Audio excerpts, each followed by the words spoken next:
We're a couple of days into the NBA season, so let's look ahead to Thursday. It's 2 games. We can dig deep into what's going to happen, some streaming options, stream of the day, things that are on my radar. Michael Bolton, are you on my radar? Thanks, Josh. It's Michael Bolton here, and it's time for another episode of the Locked On Fantasy Basketball Podcast. Let's get to it. Let's get to it, indeed. You are Locked On Fantasy Basketball, your daily fantasy basketball podcast, part of the Locked On Podcast Network.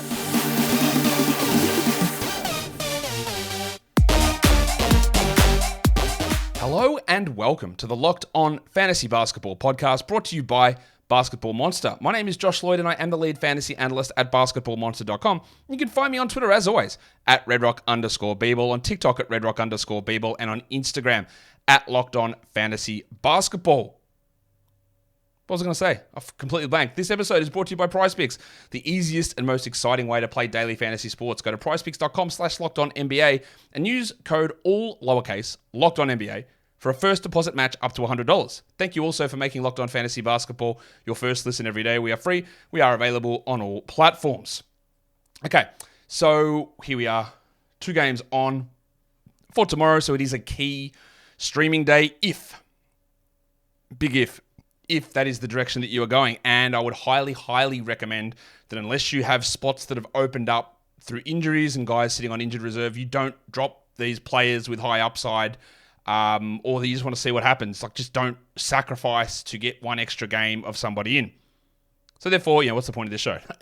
There is still use in looking at what's going to happen and getting... Look, you would have loved streaming in Taurean Prince for the game on Tuesday, right? But is it worth dropping? Like, I've heard of people dropping players like Bruce Brown to get a stream in. Like, insane, stupid, ridiculous.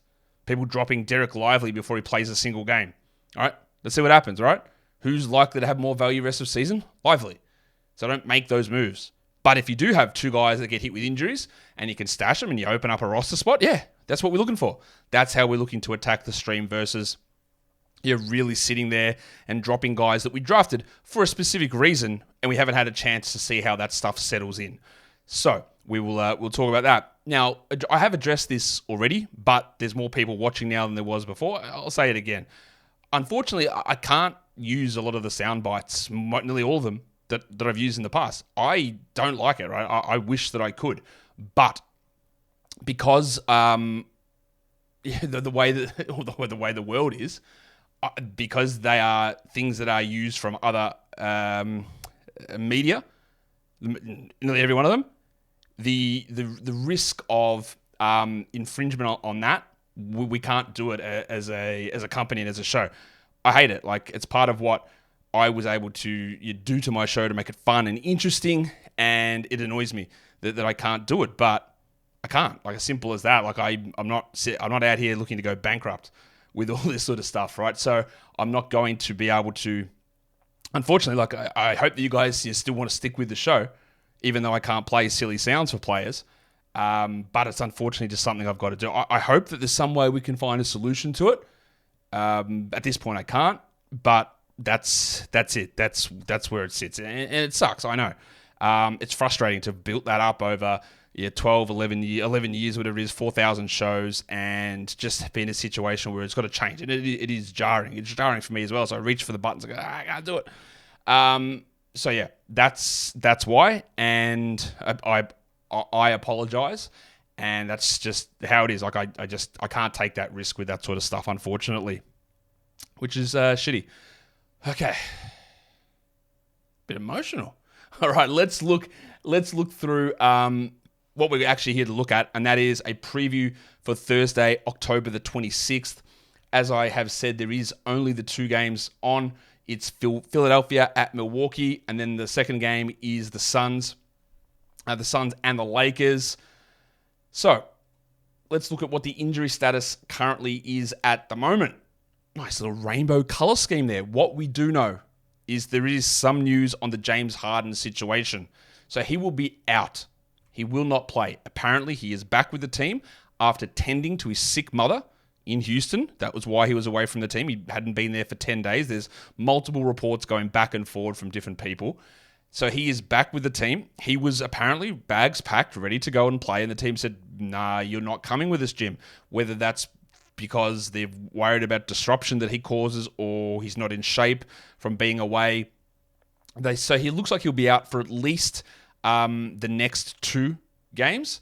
But while it's not great that he's out for these first 2, I would say that this is a relatively positive situation in terms of getting Harden onto the court.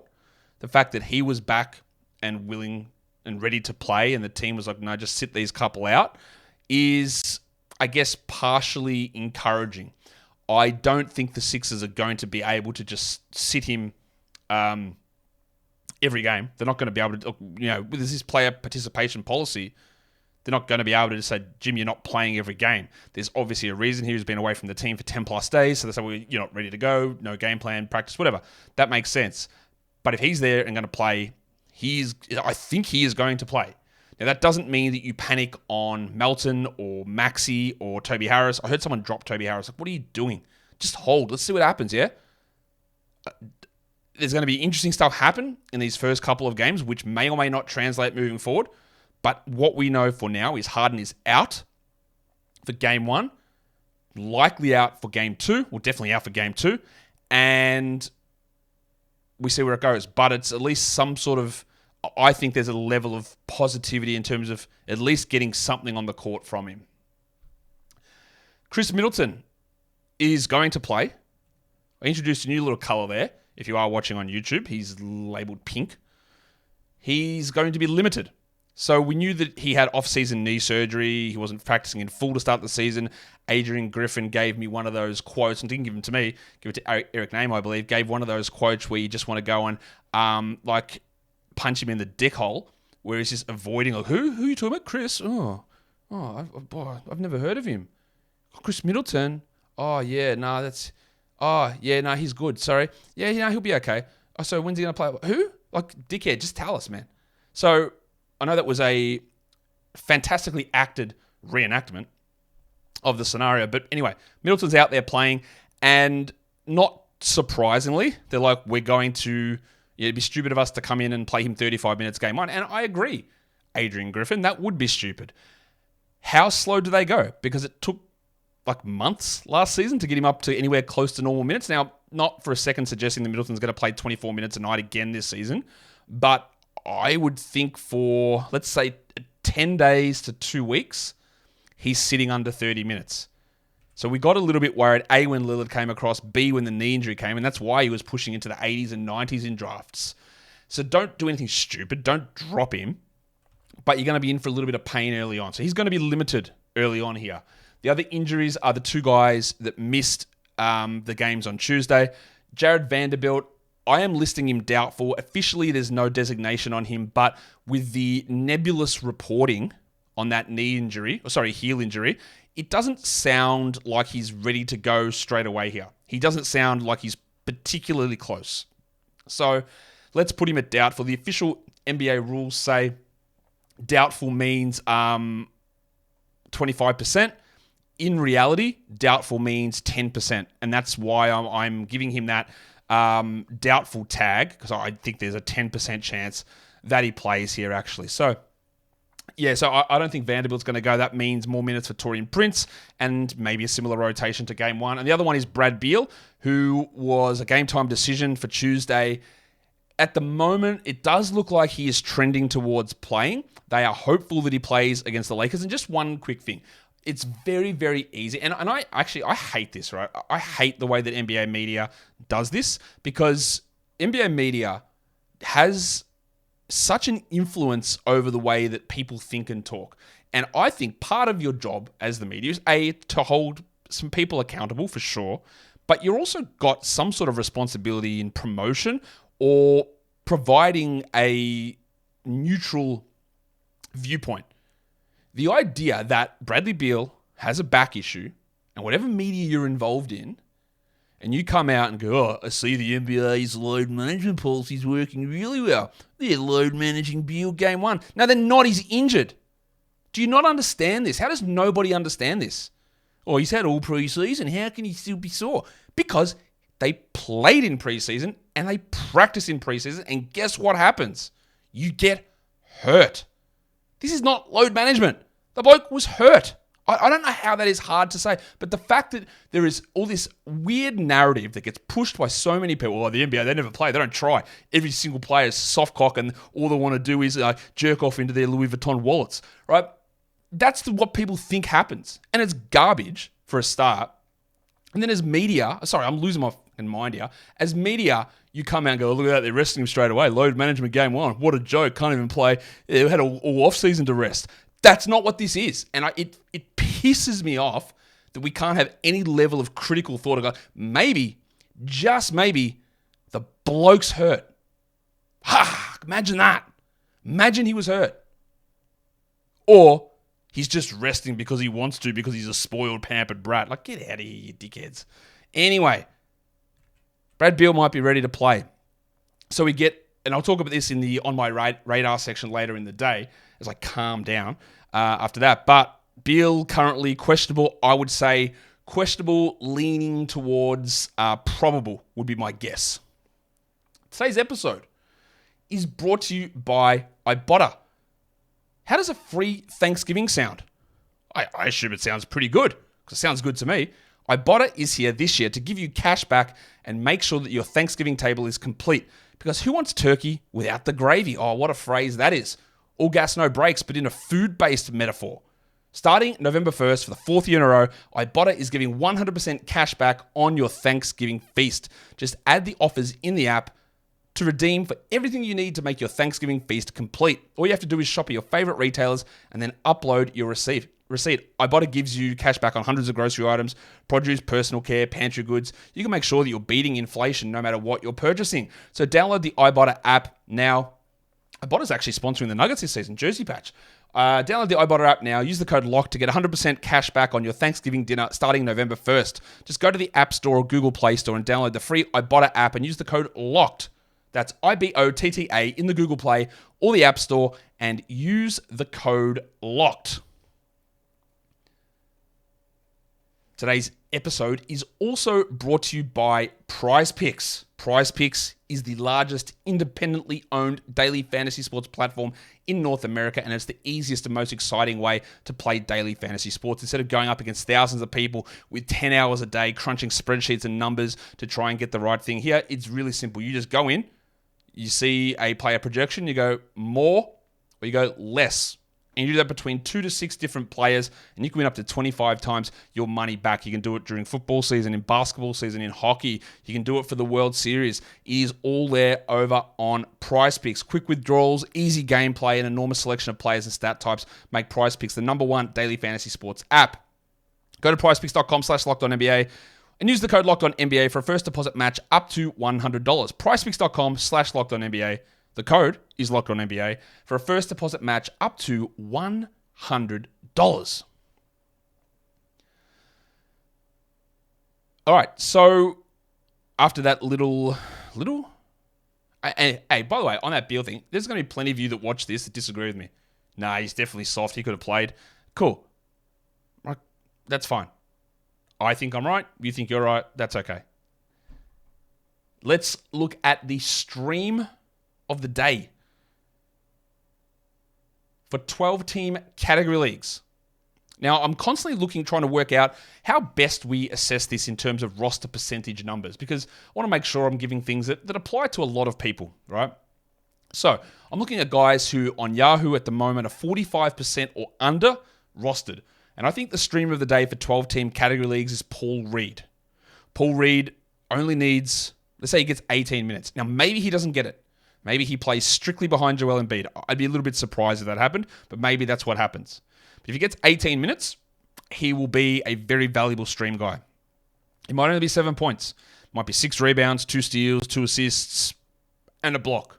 I think he's the guy to have a look at here. We're going to get a real indication in this game of how they choose to use Reed. Do they play him at all at power forward, or is he strictly a backup? In 16-team leagues, I'm going with a cutoff of 10% rostered. And the guy I'm looking there is Malik Beasley for these 2 games. Beasley is going to start. He's available in over 90% of leagues. He could very easily he could do what Taurean Prince did on Tuesday. He could come out and he could hit 6 triples.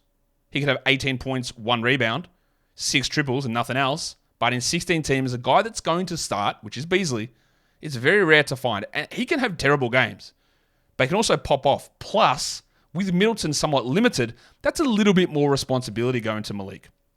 And in a 12-team points league, you could use this in category leagues if you wanted to as well.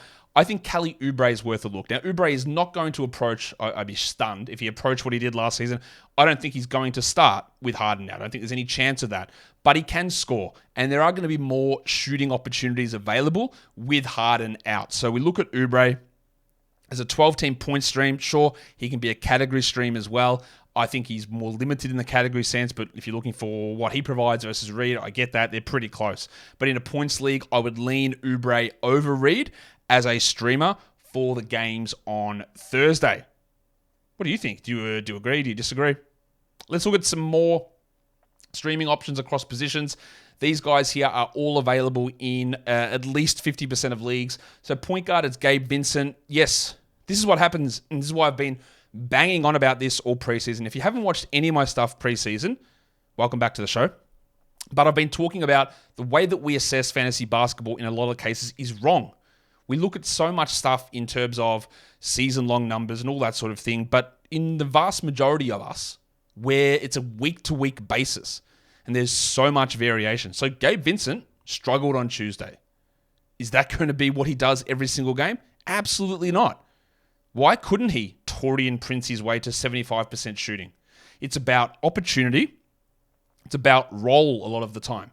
And we are going to miss when we're looking at averages and projections. No one could realistically come out and say, well, I project that Torian's going to hit 80% and Gabe Vincent's going to go at 10%. Because you'd be like, what are you basing it on? Well, I'm actually just fingering it out of my ass. Right? You can't do that. So it's about trying to hit the expected outcomes and roles. And I think we sort of nailed that with Vincent. And we're going to do that again. I think he's going to be worth the option. It could fall flat in our face. Often, results don't match process. With the Prince one, the results did match the process. It made sense. He was a starter with 3 quality games, a really solid ad for the week. With, like a Vincent here, the role's okay. He's played less than Russell, so maybe the process wasn't 100% bang on, but it's worth looking at him. For shooting guard, it's Josh Okogie, especially if Beal is out, but like Torian Prince, who I've got there as a small forward stream, we don't expect Okogie to be a 70% shooter like he was last game, but he played a lot of minutes, which is hugely encouraging. He's always going to be a terror generating steals. So he's on the radar absolutely as a 12-team streamer, not as a must-roster long-term 12-team league guy, but for now, while the games make sense on these sort of low-volume days, great. And then we go to Prince. Now, if Prince didn't hit 75% of his shots and instead he hit 45%, we wouldn't be talking about him with any sort of reverence at all. But the fact that he is starting, and I assume that Jared Vanderbilt will be out again, that would put Prince once more into the situation where the process makes sense to use him again. This is why we looked at him early in the week as an interesting stream because of the 3 quality games the Lakers have. So we go back to him again, expecting him to be worse than he was on Tuesday. At power forward, we're looking at Paul Reed as a streamer, and then at center, Drew Eubanks. Again, Eubanks was poor in terms of his scoring and efficiency, but he blocked 3 shots in 18 minutes. And there's not many centers who are going to be available to play. Yeah, Paul Reed is too, but we slot him at power forward. Not many centers available to play on Thursday who've got the ability to actually have an influence in a category league, because 3 blocks has an influence, as I think you're well aware. All of these guys are rostered in under 50% of leagues. Yes, under 50% of leagues. That is what we are doing here. Today's episode is also brought to you by FanDuel Sportsbook. Snap into action this NFL season and this NBA season with FanDuel, America's #1 sportsbook. Right now, new customers get $200 in bonus bets guaranteed when you place a $5 bet. That's right, $200, win or lose, in bonus bets. So if you've been thinking about joining FanDuel, there's never been a better time. The app is easy to use. You've got spreads and over-unders and player props and all that stuff. You can look at the Dolphins after we lost last week in a game that was frustrating, to say, for a Dolphins fan, but we're still going. We're still Super Bowl. So go and have a look at the futures there. Look at Tua for MVP. Look at Tyreek Hill for MVP if you want. It's all over there on FanDuel. So go to FanDuel.com/lockedon and kick off the NFL season. FanDuel is an official partner of the NFL, and don't forget to gamble responsibly. All right, that will bring us in now to look at some deeper league streaming targets for Thursday. These guys are all available in, what is my cutoff here? 20% or in 80% of leagues. So we're dropping that number down there somewhat. So more like 14-team type streamers and deeper. At point guard, it's Gabe Vincent. Well, a lot of these names are the same, right? It's Gabe Vincent, it's Josh Okogie, it's Torian Prince, and Drew Eubanks. They're all available in 80% plus of leagues at the moment. You might think that's a little strange that people haven't grabbed Torian Prince, but they haven't grabbed Torian Prince to that level. The other one to throw in there, because Paul Reed is rostered in over 20%, is Jay Crowder, who is 1% rostered. Now, we all know that Jay Crowder is not... I don't think I can... I was going to say, can I drop the sometimes maybe good? I don't think I can. The frustrations. So, Jay Crowder is notoriously inconsistent, right? But with Middleton limited, Crowder might be able to play the 3. It might be a disaster, but he'll get minutes at the 4 as well. And if you're talking 16-team, 14-team leagues, a bloke that plays who could hit 4 or 5 threes if things turn correctly. Now, you wouldn't want to waste a game in a roto league on an ad like Crowder, but in a head-to-head league where you're just trying to accumulate anything, if he gives you 9 points and 2 threes and 4 rebounds, that's useful in a deeper format. So Crowder available everywhere. And an interestingly enough solid stream, I would say. Yeah, I'd say it's solid enough as a stream for the games on Thursday. So, who are the 2-for-1s? What is a 2-for-1, you ask? Well, it's when you can add someone and get 2 quality games out of them without wasting an extra ad. So who are the guys that play Tuesday, Saturday? And how should we be looking to preserve our waiver wire moves? So I've got 6 names here. Paul Reed, he's actually got 3. So they play 3 out of the next 4 nights, the Sixers, and they're all quality games. So Paul Reed, 3 games, 4 nights. Love it. Thursday, Friday, Saturday, yeah. Drew Eubanks got the Thursday and Saturday combo. Josh Okogie, Eric Gordon, the 3 Suns, go Thursday and Saturday as well. You add them. This is why adding Suns guys at the start of the week, even though Eric Gordon was stunk on game 1. All right, he shot poorly. He got a ton of shots. He played a lot of minutes, but you could have added him and played him Tuesday, Thursday, Saturday, not worried about the extra volume on Wednesday, Friday, and got out of that.